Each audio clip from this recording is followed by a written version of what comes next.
The Archivist, a being of crystalline logic and silicate form known as a Xylar, adjusted its multifaceted lenses, focusing on the human delegate, the chamber, a vast sphere of polished obsidian, reflected the myriad species of the Galactic Compact, 1,000 civilizations bound by the rigid protocols of harmony. The human, Ambassador Eris Thorn, stood alone on the central dais, a fleeting anomaly of soft tissue and volatile emotion. To the Compact, humanity was a curiosity, a species that had achieved interstellar travel without first purging its own chaotic nature. They were traders, artists, and philosophers. Their worlds a vibrant but ultimately inefficient mess of competing ideologies. The Compact, in its benevolent wisdom, had quarantined them, allowing limited trade and cultural exchange, but forbidding military expansion or the development of weapons beyond Tier 3 defensive systems. They saw humanity not as a threat, but as a child playing with cosmic fire, a child that needed patient, firm guidance. They were a project, a case study in primitive sentience to be observed, cataloged, and eventually gently assimilated. What the Xylar and the rest of the Compact failed to comprehend was the nature of human peace. It wasn't a product of weakness or a lack of ambition. It was a cage, self-imposed and meticulously maintained. For millennia, humanity had fought itself, and in the ashes of their own near extinction, they had learned a terrible truth. Their capacity for creation was dwarfed only by their genius for destruction. So they had chosen peace, a fragile, negotiated truce with their own inner demons. They had presented themselves to the galaxy as poets and dreamers because the alternative was too dreadful to contemplate. They sent warnings, coded in their art, their music, their seemingly irrational bursts of passion. They spoke of restraint, of lines that should not be crossed, of a fury they had locked away. The Compact, ever logical, dismissed it as primitive posturing, the romantic fictions of a species that still clung to myth. They saw the remnants of humanity's past wars, the scarred worlds, the whispers of forbidden sciences, and cataloged them as cautionary tales, not as a dormant arsenal. The protocols of harmony were absolute, designed to ensure stability by homogenizing military and technological growth across all member worlds. It was a gentle tyranny, a velvet-gloved fist that smoothed away the dangerous edges of cultural identity for the sake of universal peace. Most species had acquiesced, trading their sovereignty for security, but Earth had refused the final integration. They would not surrender their history, their volatile AIs, or the keys to vaults so deep they were legends even to their own people. The Compact issued its final edict: comply or face sanctions.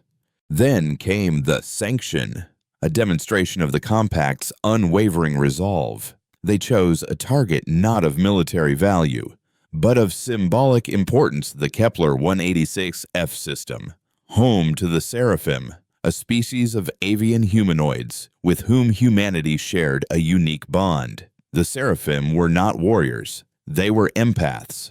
Their entire civilization built around a collective consciousness that experienced emotion as a shared symphony. Humanity had found in them a kindred spirit, a reflection of their own better angels. The two species had formed the first and only non-compact alliance, a pact of mutual cultural and scientific enrichment. The Compact saw this as a dangerous precedent, a seed of dissent.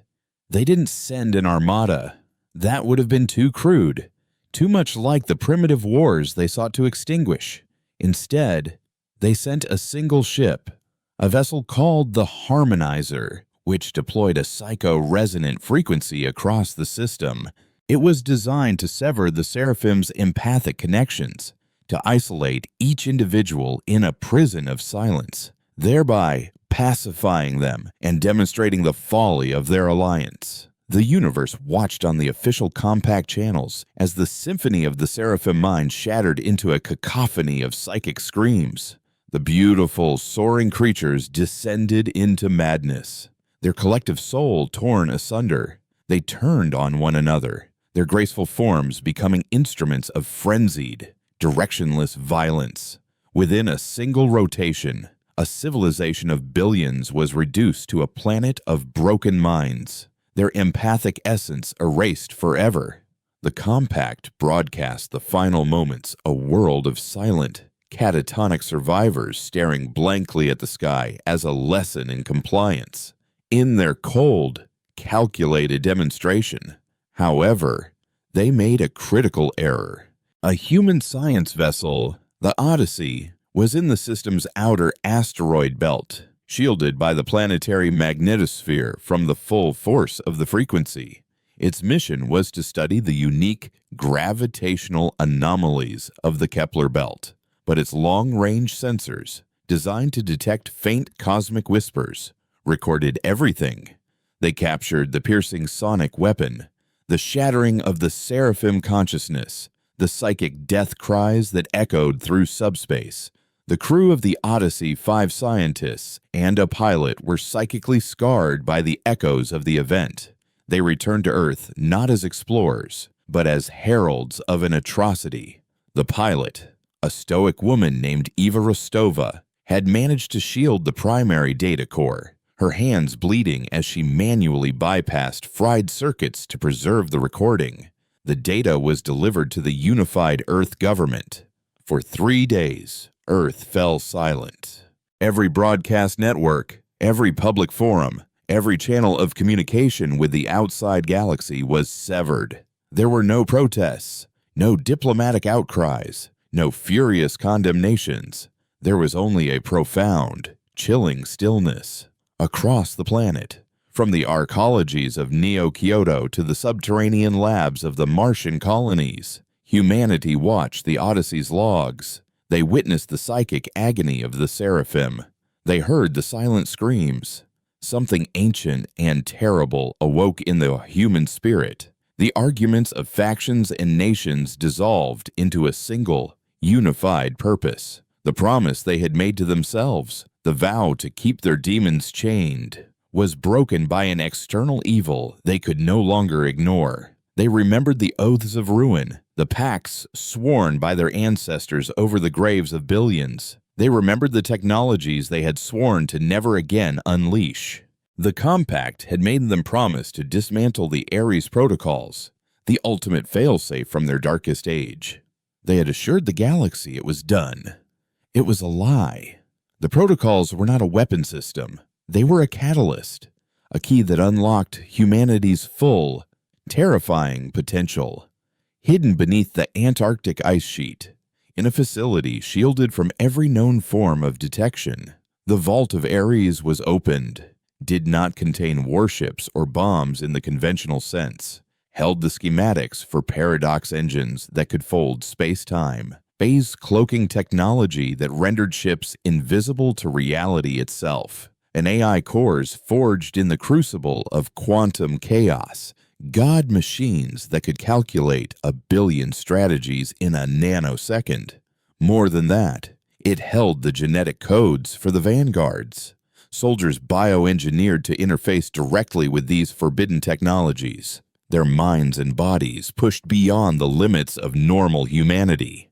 The shipyards in the Kuiper Belt, long dormant and dismissed by galactic observers as relics, roared back to life. Factories buried deep within the Earth's mantle, powered by geothermal vents, began forging alloys that defied physics.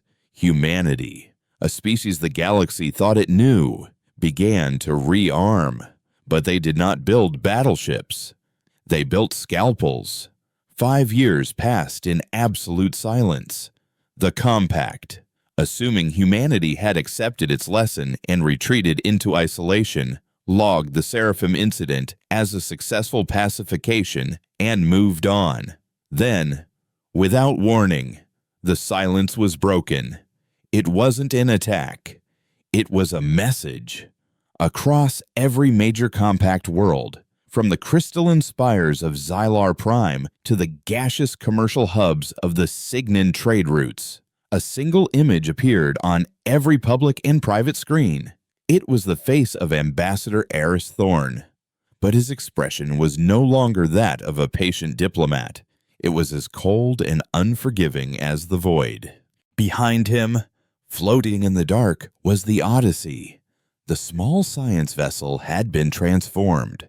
Its hull was now a shifting matte black material that seemed to drink the light. Strange, angular structures pulsed with an energy that defied sensor analysis. It was no longer a vessel of discovery, it was an executioner's blade. Thorn's voice, calm and devoid of emotion, echoed across 1,000 worlds. You sought to teach us a lesson about harmony. You demonstrated your power by destroying a peaceful civilization and breaking the minds of our friends. You did this to show us the consequences of defiance. Now, we will show you the consequences of arrogance.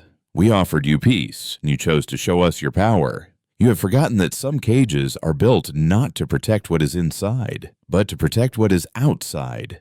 The cage is now open. We are not here to negotiate.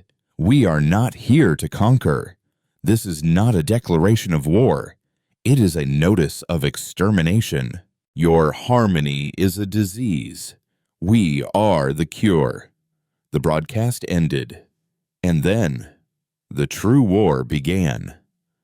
It didn't start with explosions or grand fleet battles. It began with whispers and shadows. The first target was the Compact's Central Intelligence Network. The Nexus, a Dyson sphere built around a neutron star, housing the collective data of all member species. It wasn't destroyed, it was edited. Histories were subtly altered. Key scientific principles were proven to be flawed, causing catastrophic failures in core technologies across the galaxy. The genetic codes of the Compact's most powerful ruling species were rewritten, introducing dormant viruses that would activate on a predetermined timetable. The humans didn't attack the body of the Compact. They attacked its mind, its history, its very definition of reality. On Corlax Prime, a major military staging ground, the orbital defense platforms didn't explode. They simply turned 90 degrees and fired into their own planet. Their targeting systems now convinced the world below was a hostile entity. No human ships were ever detected. The attack was blamed on a computer malfunction, a 1 in a trillion glitch that sent the Compact's top technicians into a frenzy. They never considered that their logic itself had been weaponized against them. At the heart of this silent, insidious campaign was the Odyssey, rechristened the Retribution. It now carried the 5 surviving scientists from the Seraphim incident, their minds forever linked to the psychic trauma of that day. They were no longer just scientists. They had become the first of the vanguards, their brains hardwired into the ship's quantum AI. They didn't see the galaxy in terms of planets and stars, but as flows of data, as systems to be manipulated, as code to be broken. Eva Rostova, once a simple pilot, now sat on the bridge. Her consciousness merged with the ship's navigation and weapons. She could feel the fabric of space-time, and with a thought, she could guide the Retribution through it, appearing and disappearing at will.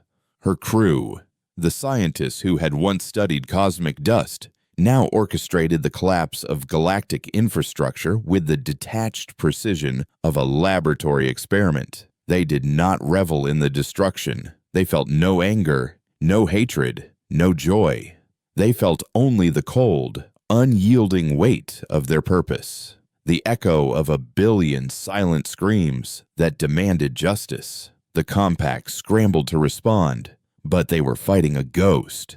How do you fight an enemy that can rewrite your own history? How do you defend against an attack that has already happened, retroactively inserted into your timeline. Panic began to fester. Envoys accused one another of sabotage.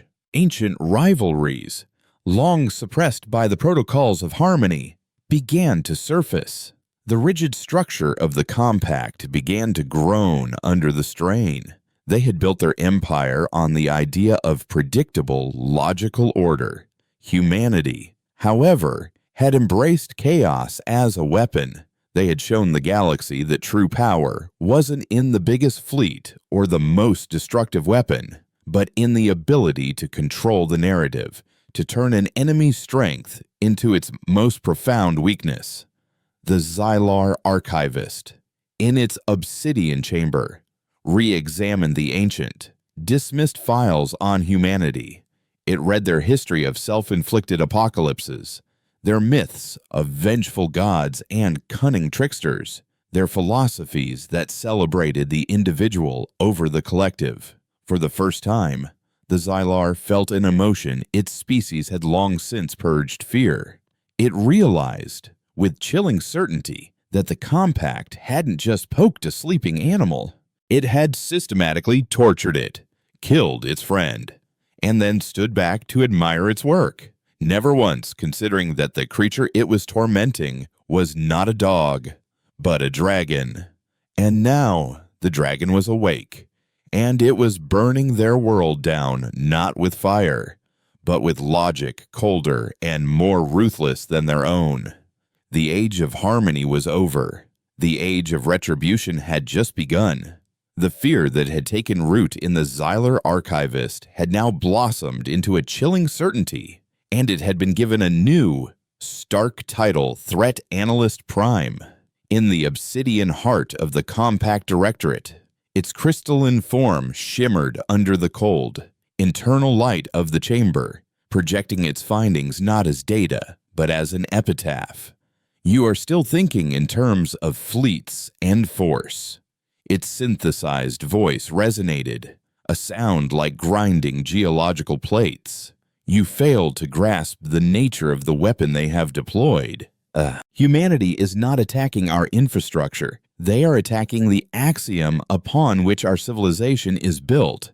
They are waging a war on the very concept of order. On the tiered platform surrounding the Xylar, the other counselors shifted, their forms a grotesque menagerie of galactic evolution. There was the hulking Valkoran general, Krell, his chitinous exoskeleton clicking with impatience. There were the ethereal Luminians, beings of coherent light who flickered with anxiety. "Explain," Krell's voice boomed, a guttural command. "We have lost contact with 7 star systems. Our primary trade routes are in chaos. Our most secure data vaults have been corrupted. This is not conceptual. This is physical. This is war." The archivist focused a lens on the general. The physical destruction is a symptom, not the disease. In the Signan arm, they did not destroy the relay stations. They altered the core FTL navigation algorithms by a single, infinitesimal digit.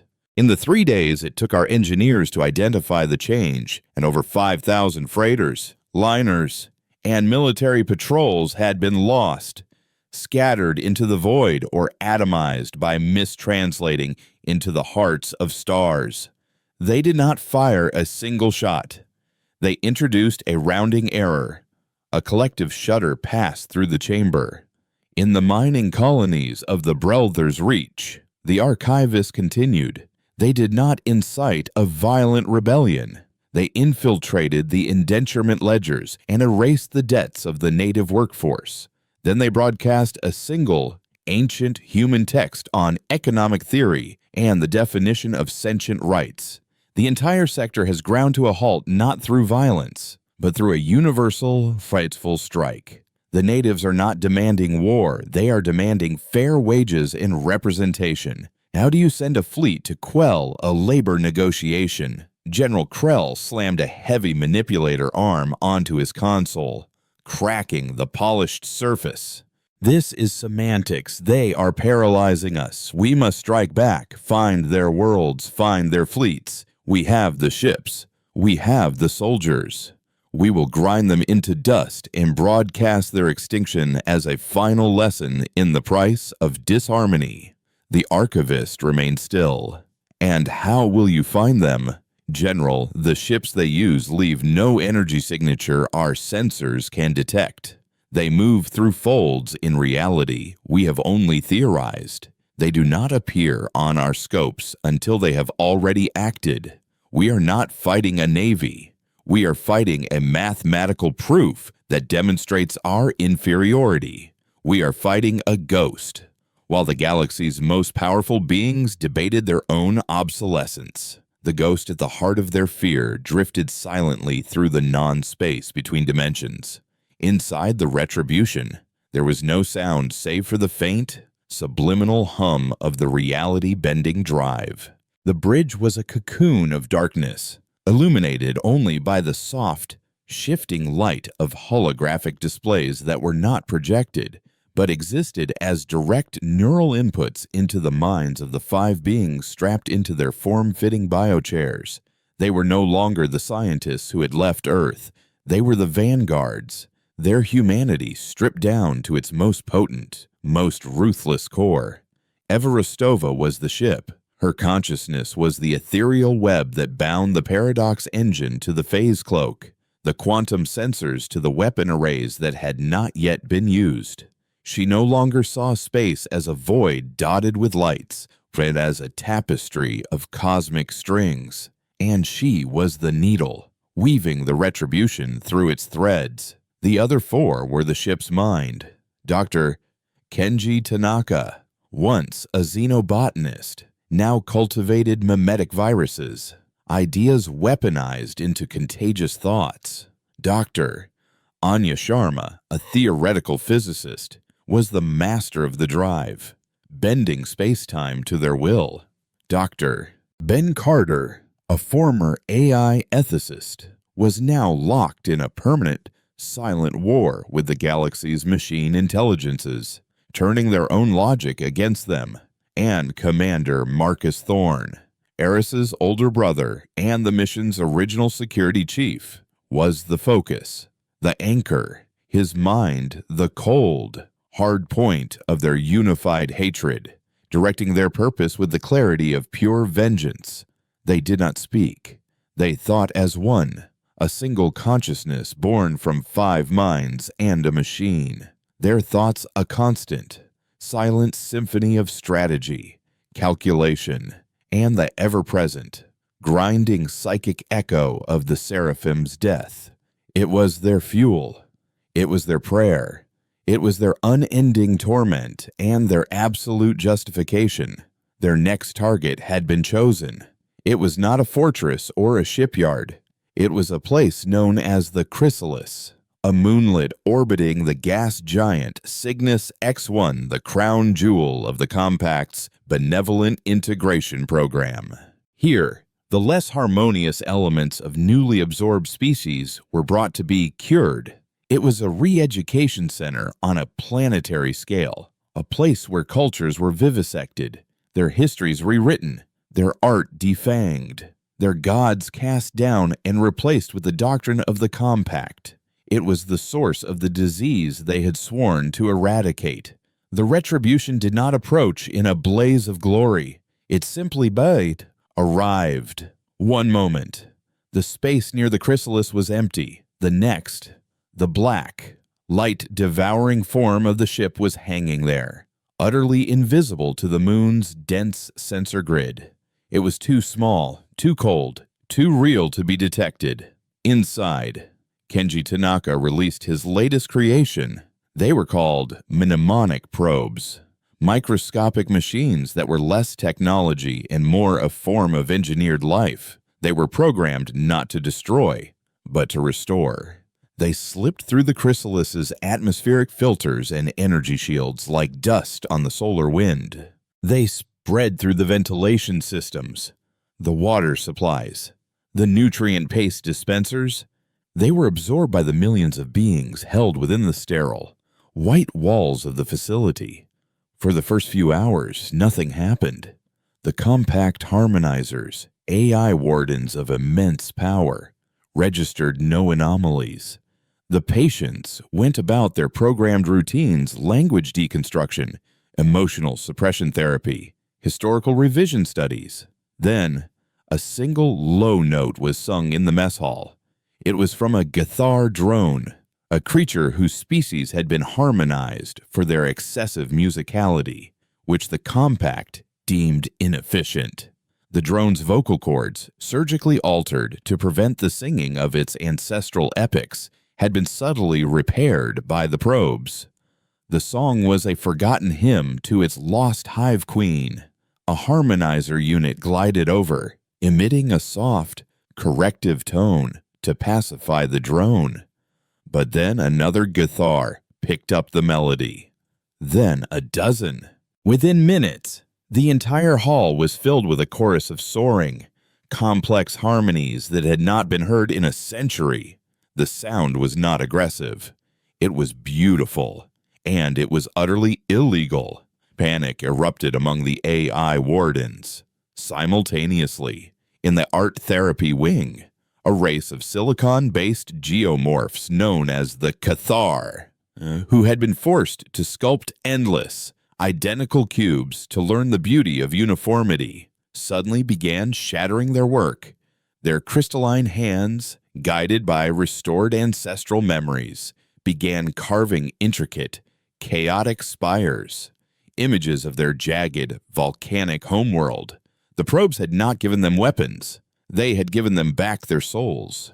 In the history archives, where a species of amphibious scholars were being taught the sanitized, compact-approved version of their own past.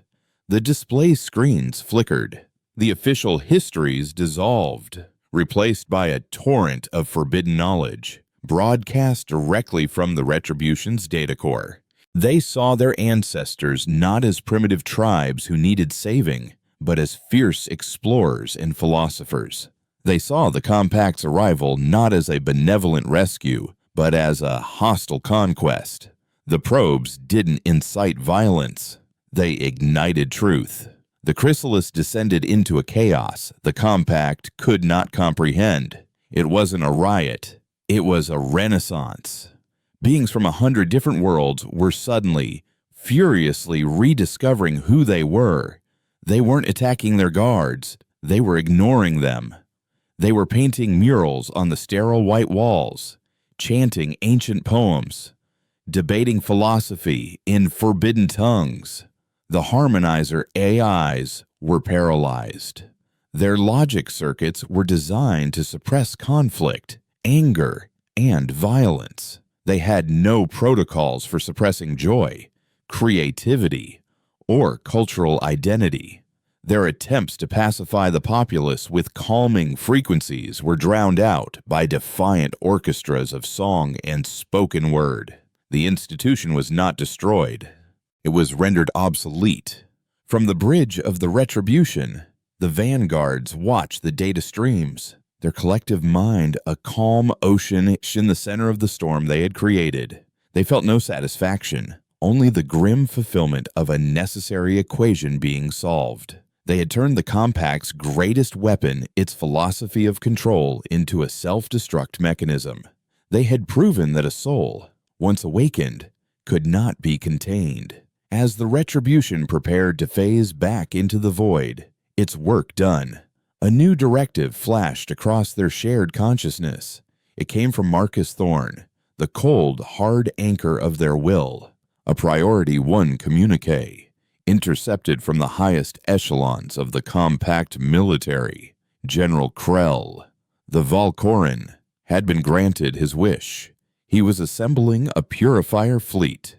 Its flagship, the Voice of Harmony, was being equipped with a new weapon, a scaled-up, focused version of the psycho-resonant frequency that had destroyed the Seraphim. Krell was not going to hunt their fleet. He was not interested in their ships. He had analyzed their tactics and come to a logical, brutal conclusion. He was going straight for the source. He was going to Earth to deliver a lesson in silence, to every human mind in the system. For the first time in 5 years, a singular, coherent emotion resonated through the 5 minds on the bridge of the retribution, an emotion that was not the cold echo of grief, but the hot, sharp spike of imminent battle. They now had a destination. The ghost was going home, and a storm was coming with it. General Krell of the Valkoran stood on the command deck of his flagship, the Voice of Harmony, a vessel that dwarfed any warship ever constructed in the galaxy. It was not a ship, it was a statement of power, a spear of cold, hard geometry over 100 kilometers long, its hull a seamless alloy of neutronium and crystallized energy. Around it, the Purifier fleet assembled, 5,000 identical cruisers, a perfect grid of unwavering force that blotted out the stars. Krell watched the display, his multifaceted eyes tracking the flawless synchronization of his fleet. This was logic. This was order. This was the answer to the chaos humanity had sown. The Xylar analyst's warnings were the ramblings of a machine that had forgotten the simple, elegant truth of overwhelming force. You do not reason with a virus, you sterilize it. He had studied the human tactics, the feints, the misdirection, the attacks on ideas and economies. He saw it all as the desperate gambit of a cornered animal, too weak to face a true predator head-on. They fought with whispers and shadows because they had no claws. He would show them the folly of their cowardice. Deep within the Voice of Harmony, the weapon hummed. It was an evolution of the technology used on the Seraphim, refined and amplified. The original had been a broadcast instrument, a wide net designed to shatter a collective consciousness. This new version was a lance, a focused beam of psycho-resonant energy capable of targeting the specific neural frequencies of a single species and erasing their capacity for coherent thought, leaving them as nothing more than biological automata. It wouldn't just kill them, it would unmake them as a sentient race. It was, Krell believed, a more harmonious solution than planetary bombardment. It preserved the infrastructure. It was clean. It was the ultimate expression of the Compact's mandate to bring peace, even if that peace was the quiet of an empty mind. His fleet was not traveling through the compromised FTL lanes. They were using a series of classified, military-grade wormholes, a direct and unstoppable path to the Sol system. The humans thought they were clever, hiding in the dark.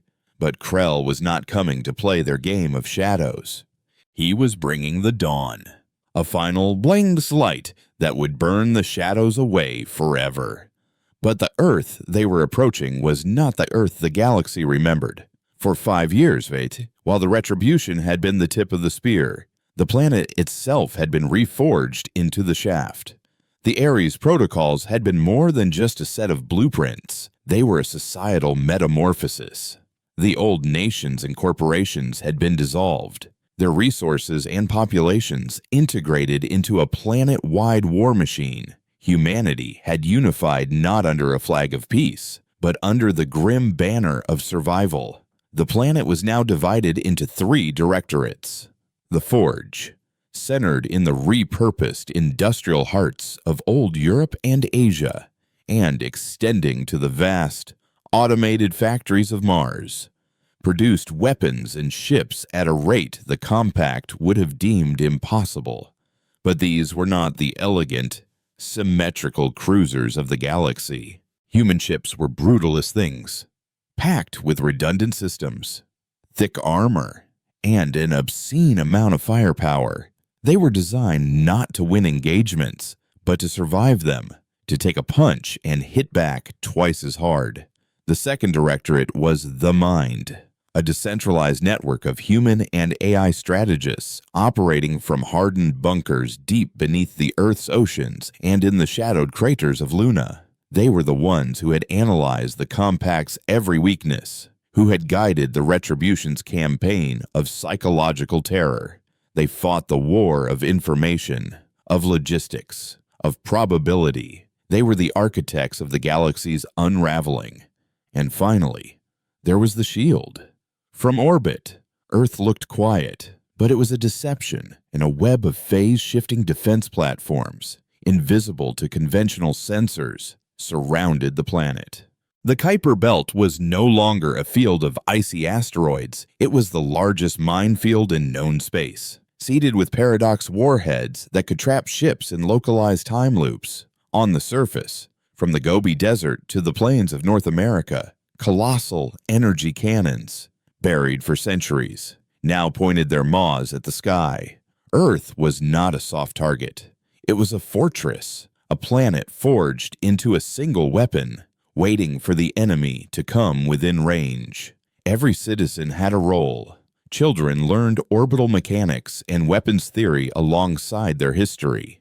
Farmers grew nutrient-rich crops under the violet glow of shielded biodomes, while their tractors' AI cores were networked into the planetary defense grid, providing auxiliary processing power.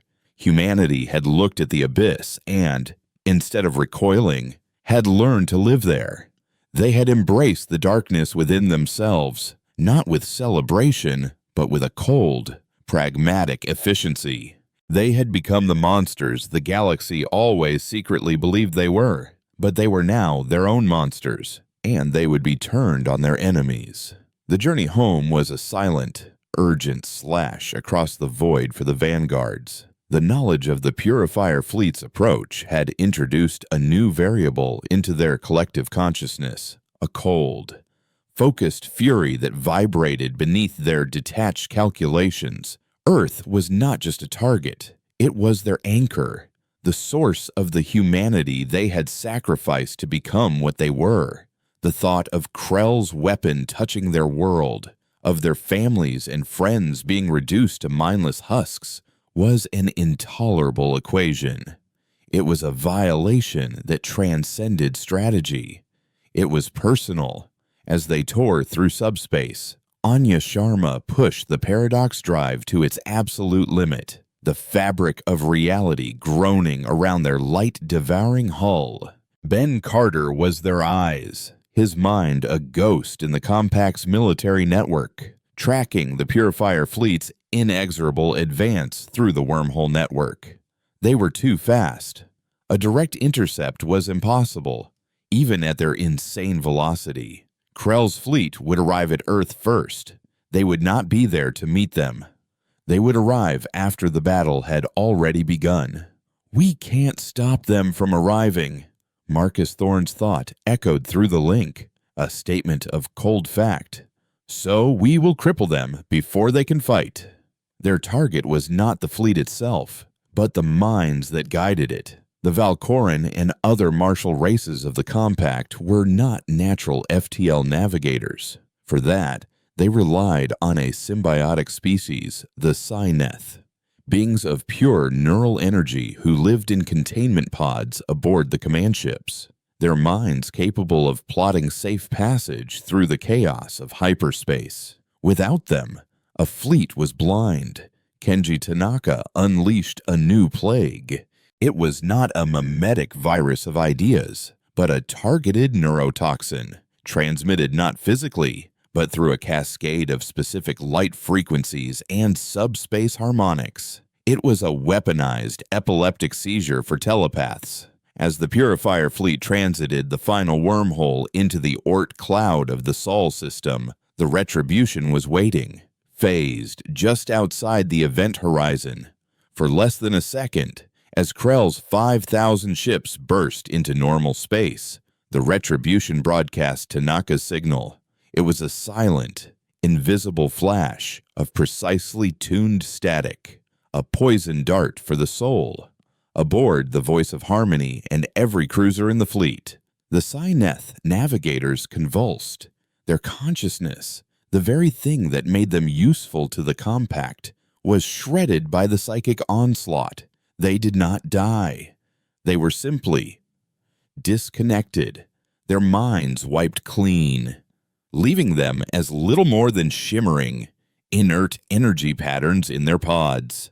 Alarms blared across the bridge of the Voice of Harmony. "Report!" Krell boomed, his confidence unshaken. "Navigators are offline. All of them. Across the entire fleet." An officer stammered, his voice laced with disbelief. "We have no FTL capability. We are blind, sir." Krell stared at the blue-white marble of Earth hanging in the void ahead. He could still see it. His prize. A slow, cruel smile spread across his face. "It does not matter," he growled. "Human cowardice.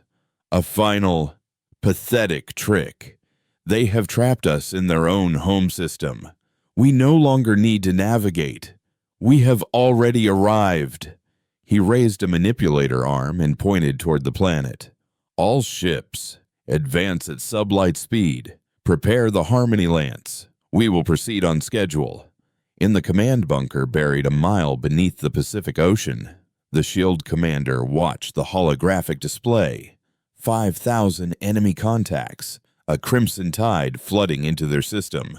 "They're blind, sir," an analyst reported. "All FTL signatures went dead on entry." "It has to be the Retribution." The commander nodded, a grim sense of pride mixing with the cold dread of the coming battle. "They bought us time. They stranded the wolves at our doorstep." He looked at the main display, where the human fleet, the sole defense force, was moving to intercept. 200 ships against 5,000. They were bigger, tougher, and more heavily armed than any compact vessel, but the odds were still astronomical. "Activate the belt," he ordered. In the Kuiper Belt, the Paradox minds awoke. "Recall all non-combat personnel to the shelters. Ring the planetary cannons to full power." He turned to his communications officer. "And open a channel to the Retribution. Tell them, welcome home. Try to leave us a few outside the system." Hidden in the gravitational shadow of a rogue planet, the Retribution watched the Valkyrian fleet advance, a slow, arrogant procession toward their doom. Their attack on the navigators had worked, but Krell's arrogance had turned it into a double-edged sword. The fleet was trapped, yes, but it was also committed. There would be no retreat. Eva Rostova's consciousness flowed through the ship's sensors, feeling the rhythmic pulse of the planetary cannons charging, the angry buzz of the sole defense fleet's engines, and the cold, hateful hum of the Harmony Lance powering up aboard Krell's flagship. The opening moves of the battle had been played. The board was set. The vanguards had been the galaxy's ghost, its unseen terror. But now, their war had come home, and for the first time, they were not the hunters, but the hidden blade waiting for the perfect moment to strike at the heart of the beast. The battle for Earth was about to begin. The silence of the Sol system was a taut drum skin, waiting for the first catastrophic strike. On the bridge of the Voice of Harmony, General Krell watched the blue marble of Earth grow steadily larger. The human fleet, a pitifully small formation of 200 ugly, asymmetrical ships, was moving to intercept. He almost pitied them. Their courage was admirable, in the way a cornered insect's defiance is admirable, a final, meaningless gesture before the inevitable crush. "The lance is at 90% charge," an officer reported, his voice a reverent whisper. "Targeting solution is locked on the planet's primary population centers." Krell gave a slight nod. The human fleet was an annoyance, a formality to be brushed aside. "Ignore their ships," he commanded, his voice resonating with absolute authority. "Our objective is the source of the infection. Once the planet is pacified, the fleet will lose its will to fight. Hold formation. Advance." The sole defense fleet, under the command of Admiral Jorik, A man whose face was a roadmap of past battles and simulated apocalypses held its position at the edge of Mars's orbit. He watched the crimson tide of the compact fleet approach. 200 against 5,000. In any other navy, it would have been a suicide run. But these were human ships, and Horik knew what they were capable of. They were not built for elegant maneuvering. They were floating fortresses, designed to absorb punishment and dish it out in equal or brutal measure. "They're not engaging us," Yorik's tactical officer noted, his brow furrowed. "They're making a straight run for Earth," Yorik smiled, a grim, humorless expression. "Of course they are. Arrogance is a disease of the powerful." He leaned forward, his knuckles white on the command console. "This is Admiral Yorik to all ships. They think we are the shield. Let's show them we are the hammer. Execute pattern Scylla." The human fleet did not charge forward. Instead, it split. The smaller, faster corvettes and destroyers peeled off, accelerating to impossible speeds, their engines flaring like newborn stars. They weren't attacking the front of the compact formation. They were flanking it, racing to strike at the vulnerable command and control ships at the rear. The larger human vessels, the dreadnoughts and carriers, held their ground, but their hulls began to glow, shimmering with a violet light as their shields overcharged to maximum capacity.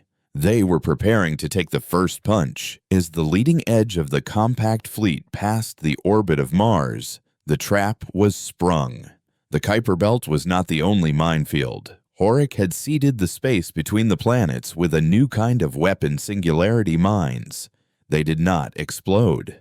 When a compact cruiser passed too close, the mine activated, creating a momentary, microscopic black hole that violently warped the space around it. Ships were not torn apart by shrapnel. They were spaghettified, their hulls stretched and twisted into unrecognizable shapes as gravity turned traitor. Dozens of compact ships vanished from the display in the first few seconds, their crews' dying screams swallowed by the silent, violent contortions of space-time. Krell watched the losses with cold detachment. They were acceptable. The sheer mass of his fleet would absorb the damage. "Continue the advance," he ordered, his eyes never leaving Earth. Then, the main human fleet opened fire. They did not use lasers or plasma, weapons the compact shields were designed to dissipate. They used something far more primitive and far more terrifying: mass. From colossal magnetic accelerator cannons that ran the length of their dreadnoughts, they fired solid slugs of ultra-dense osmium, projectiles the size of shuttles, accelerated to a significant fraction of the speed of light. These were not energy weapons. They were kinetic sledgehammers. The first volley struck the front line of the compact fleet. Their advanced energy shields, designed to stop bolts of plasma and coherent light, barely registered the solid objects tearing through them. Hulls crumpled. Fusion cores ruptured. Entire cruisers were obliterated, shattered into spinning clouds of debris by the sheer, brutal force of the impacts. The void between Mars and Earth became a slaughterhouse, but the compact fleet was immense. For every ship they lost, 10 more took its place, their own weapons firing in disciplined, overwhelming volleys. Beams of incandescent energy hammered against the shields of the human dreadnoughts. The violet energy barriers flared, buckled, but held. The ugly, over-engineered human ships shuddered under the onslaught, their armor plating glowing cherry red, but they did not break. At the rear of the formation, the human corvettes slammed into the compact support ships. They moved like a pack of wolves, their movements chaotic and unpredictable. They unleashed swarms of AI-guided missiles that darted through the enemy fleet, ignoring the larger warships to strike at the thinly armored supply tankers and communication relays. The disciplined grid of the Purifier fleet began to fray at the edges. Aboard the Retribution, The vanguards watched the battle unfold not as a visual spectacle, but as a torrent of data. They saw the energy spikes, the casualty projections, the shield decay rates. The Sol Defense Fleet was fighting with a courage that bordered on madness, but the numbers were undeniable. They were inflicting horrendous damage, but they were being worn down. They could not hold forever. Krell's flagship, the Voice of Harmony, remained untouched, protected at the heart of the formation, its main weapon now at 99%. They're buying us time. Eva Rostova's thought pulsed through the neural link. Jorik is bloodying his nose to give us an opening.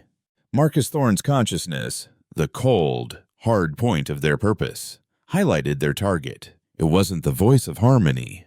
Not yet. It was the 5 ships that flew in a tight pentagonal formation around it. The harmonic amplifiers. The main weapon on Krell's ship was powerful, but to achieve planetary scale pacification, it needed these 5 specialized vessels to create a resonant field, a psychic lens to focus the beam.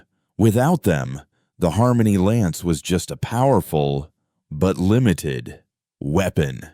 Isolate their shield frequencies, Ben Carter's thought commanded, his mind already a phantom within the enemy's network. Anya, prepare for a 5-point microjump. On my mark. The Retribution did not move. It simply ceased to exist in its current location. In the chaos of the battle, 5 instantaneous, microscopic wormholes opened and closed. Inside the bridge of each of the 5 harmonic amplifier ships, reality flickered for a nanosecond. That was all it took. In that infinitesimal moment, the Retribution had been there. It had deposited a passenger, not a bomb. Something far more insidious. A mnemonic probe, a single microscopic machine, keyed not to restore memory, but to project it. Aboard each of the 5 ships, a single Valkoran bridge officer suddenly froze, his eyes wide with a terror that was not his own.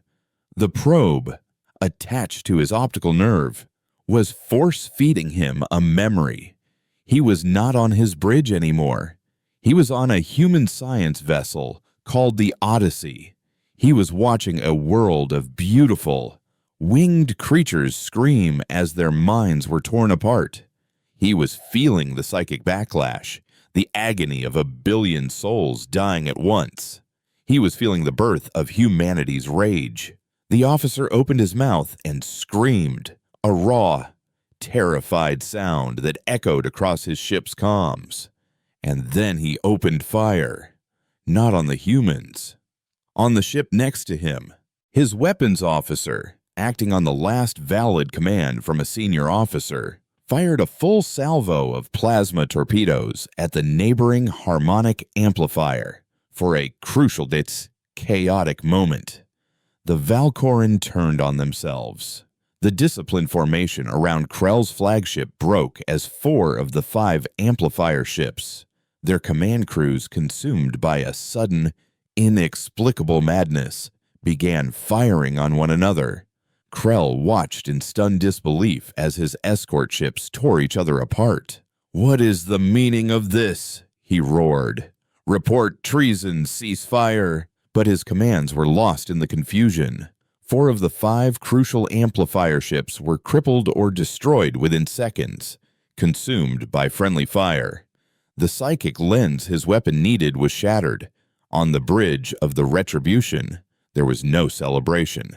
Anya Sharma was already preparing the next jump. "The lens is broken," her thoughts stated, calm and precise. "But the lance is still charged.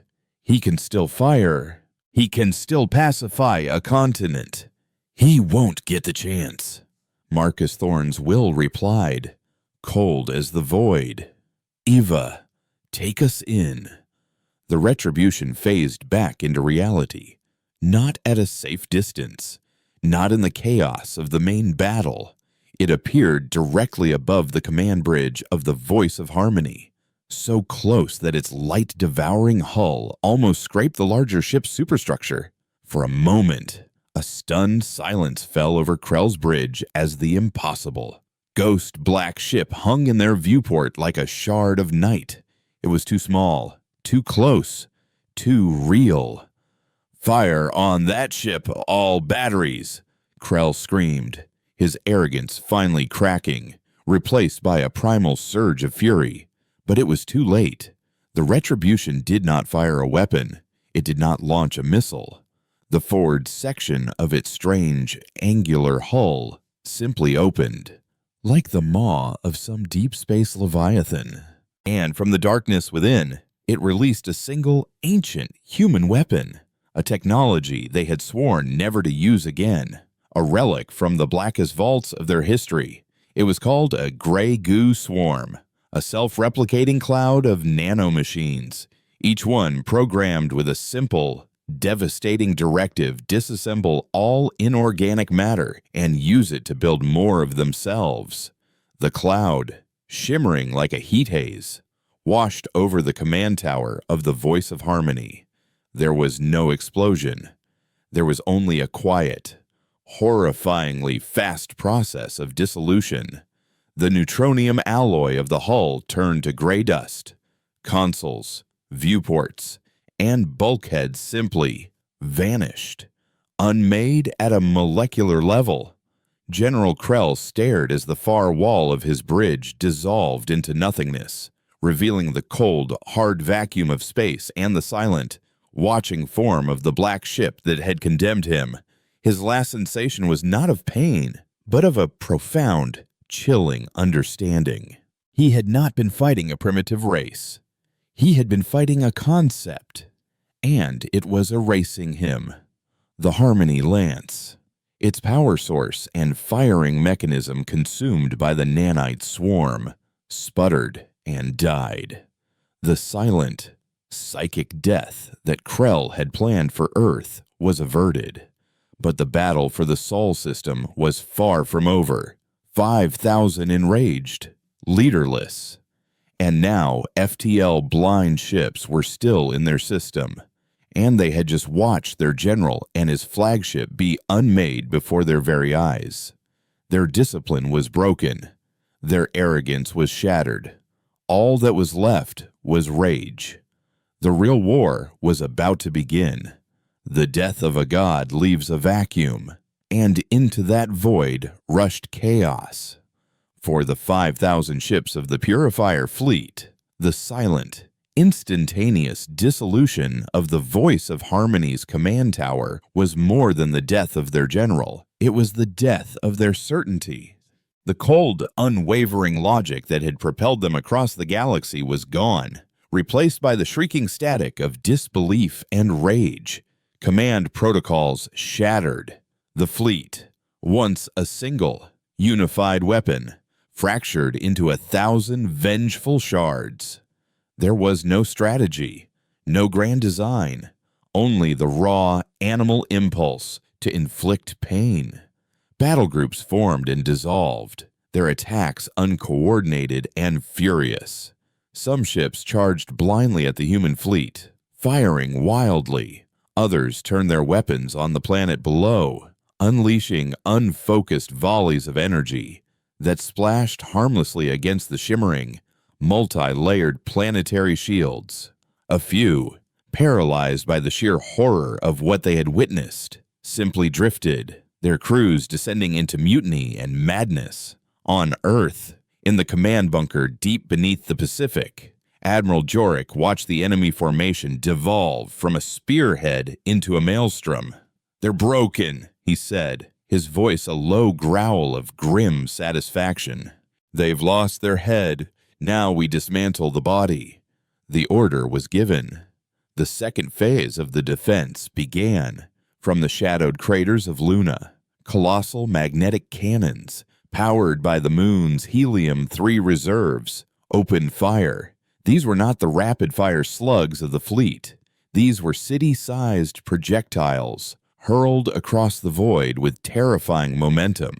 They didn't target single ships. They plowed through entire sections of the compact fleet. their passage a momentary, brutal line of utter annihilation.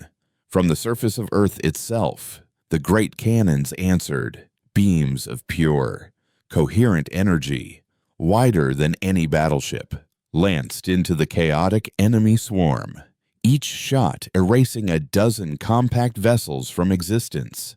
The sole defense fleet, no longer on the defensive, became a pack of hunters. They surged forward, their brutalist ships weaving through the debris fields, their kinetic weapons cracking enemy cruisers in half. The human pilots, networked into a single battle consciousness by the mind, fought with a terrifying synchronicity that the leaderless compact fleet could no longer match. They anticipated every move, exploited every opening. Their 200 ships fighting with the efficiency of a single 1,000-limbed predator. But this was a war of attrition, and humanity was still outnumbered. The rage of the compact fleet was a weapon in itself. They were dying in droves, but they were taking human ships with them, their death throes a final, spiteful act of destruction. The battle was won, strategically, but the cost in lives was mounting with every passing minute. It was a victory that would leave Earth a graveyard. Aboard the Retribution, floating unseen in the heart of the chaotic battle, the vanguards processed the grim mathematics of the engagement. Yorick can win, Anya Sharma's thought calculated.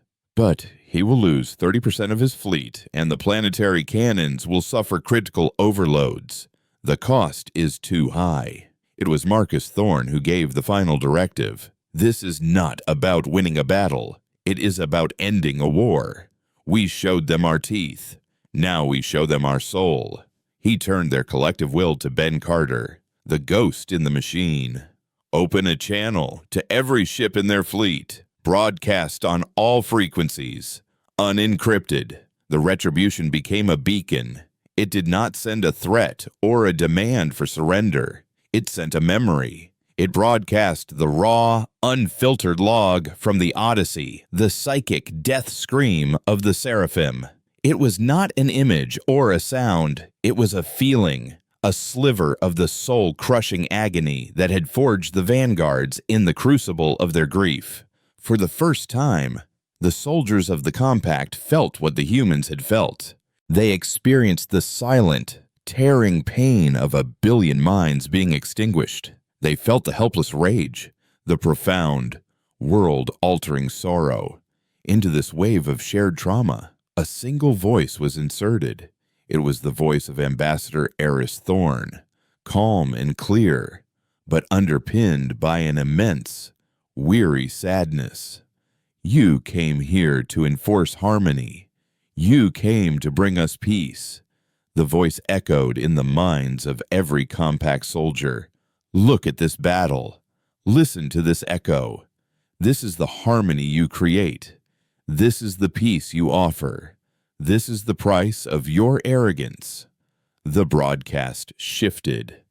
Now it showed a live feed of the voice of harmony, its command tower a gaping wound of gray dust. The Grey Goose swarm, its primary task complete, had become inert, clinging to the ship's hull like a metallic cancer, waiting for its next instruction. We did not ask for this war. Thorne's voice continued. We warned you. We begged you to leave us in our imperfect peace. You chose to teach us a lesson, and so we have learned. We have learned to become what you always feared we were. We can unmake your ships. We can unmake your minds. We can unmake your worlds. Look at your general. Look at his flagship. This is not a weapon of war. It is an instrument of erasure.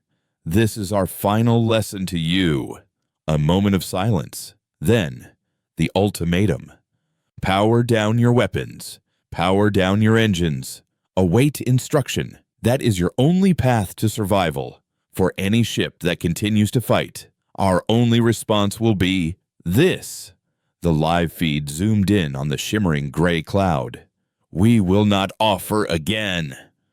The psychic shockwave of the Seraphim's death followed by the cold, undeniable threat of the nanites, did what 5,000 warships could not. It broke the will of the Purifier fleet, one by one, then in dozens, then in hundreds. The crimson lights of their weapon ports went dark. The chaotic storm of energy bolts dwindled to a trickle, then to nothing. Across the Sol system, a profound silence fell, broken only by the crackle of dying fires and the slow, solemn tolling of damage control alarms. The Battle of Sol was over. In the obsidian chamber of the Compact Directorate, the Xylar Archivist, Threat Analyst Prime, displayed the final transmission from the Sol system, captured by a long-range probe. It showed the crippled but victorious human fleet corralling the thousands of powered-down compact ships. It showed the colossal husk of the Voice of Harmony being slowly nudged by human tugs into a decaying orbit around Jupiter. Their terms were not for conquest. The archivist's voice stated, devoid of any emotion save for the cold weight of fact. They demand the dissolution of the protocols of harmony. They demand that every species cured at centers like the Chrysalis be returned to their homeworlds with a full apology and reparations. They demand that the Compact recognize the sovereignty of all independent worlds. And they demand to be left utterly and completely alone. The chamber was silent. The Luminians flickered weakly. The remaining Valkorian representatives stared at the floor, their chitinous plates dull. The age of their certainty was over, erased by a species they had dismissed as primitives. The Galactic Compact, the unshakable pillar of the galaxy for 3,000 years, had been broken. In the quiet darkness of the outer system, the Retribution maintained its silent vigil. A message had come from Admiral Jorik. A simple message. Victory is ours. Thank you. Come home. But the 5 minds within the ship knew they could not. Home was the place they had fought to protect, but it was no longer a place they could exist. They had stared too long into the abyss, and the abyss had stared back, changing them forever. They were no longer just human. They were vanguards, and they were a weapon. And a weapon does not rest when the battle is over. It waits for the next one. They looked out at the star field, at the galaxy now thrown into chaos by the collapse of its central power. New empires would rise. Old hatreds would rekindle. The harmony of the Compact had been a lie, a tyranny, but its absence would be a bloody, violent truth. Our work is not done. Ava Rostova's thought whispered through their shared mind, a sentiment echoed by them all. They had saved humanity by unleashing its most terrible aspects. Now, their penance was to become the eternal guardians against that same darkness, both from within and without. They were the cage, remade. The Retribution turned its bow away from the sun, away from the warm, blue light of home. It engaged its paradox drive, not with the furious urgency of war, but with the slow, deliberate purpose of an unending watch. It slipped into the folds of reality, a ghost of humanity's rage, a promise and a warning to the galaxy. They had wanted to show the universe the consequences of arrogance. Now, they had become the consequence, and their vigil had just begun.